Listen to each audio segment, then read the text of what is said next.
Qarşıdan blok imtahanı gəlir. Bilirsiniz ki, blok imtahanda riyaziyyat buraxılışa nisbətən daha çətin düşür. Ona görə blok imtahanına ciddi hazırlaşmaq lazımdır. Blok imtahanına düşən vacib mövzulardan biri də sahə mövzusudur. Belə bir suala baxaq. Deməli, bizə 2 konsentrik çevrə verib. Bu çevrələr arasında qalan hissənin sahəsini tapmaq tələb olunur. Həmin hissə nə deyir? Həm də halqa. Halqanın sahəsini tapmaq tələb olunur. Və burada bir böyük çevrənin vətərini çəkib AB vətəri və həmin vətər kiçik çevrəyə toxunur. AB vətərin uzunluğu 10 sm isə halqanın sahəsini tapaq. Biz bilirik ki, bu halqanın sahəsini tapmaq üçün böyük dairənin sahəsindən, dairənin sahəsi düsturu necə idi? Pi r kvadrat. Kiçik dairənin sahəsini çıxmaq lazımdır. Buradan da pi-ni çıxarıram mötərizə xaricinə, r kvadrat çıx, r kvadrat. Deməli, mən bu sahəni tapmaq üçün r kvadrat çıx, r kvadrat tapmaq kifayətdir. Gəlin r kvadrat çıx, r kvadratını tapaq. Mən buradan kiçik çevrənin radiusunu çəkirəm.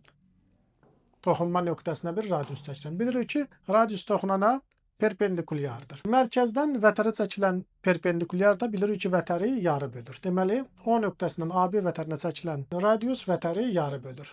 Olur, bura bir M nöqtəsi yazsaq, AM də olur 5, MB də olur 5.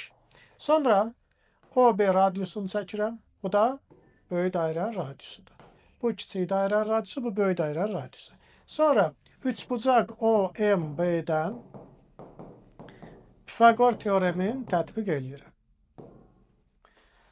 Kiçik r kvadrat üstəgəl 5-in kvadratı bərabər r kvadrat. Buradan da alınır ki, r kvadrat üstəlik 25 bərabər r kvadrat və r kvadrat çıx kiçik r kvadrat bərabər 25. Bizə də bu lazım idi.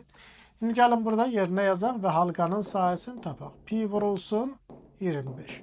Doğru cavabımız nə oldu? 25 pi kvadrat santimetr. Deməli, bizim blok qrupları ilə dərslərimiz başlayır. Artıq qeydiyyat davam edir. Qeydiyyatdan keçmək üçün 055 597 0151 nömrəsi ilə əlaqə saxlaya bilərsiniz. Sağ olun, hər birinizə uğurlar.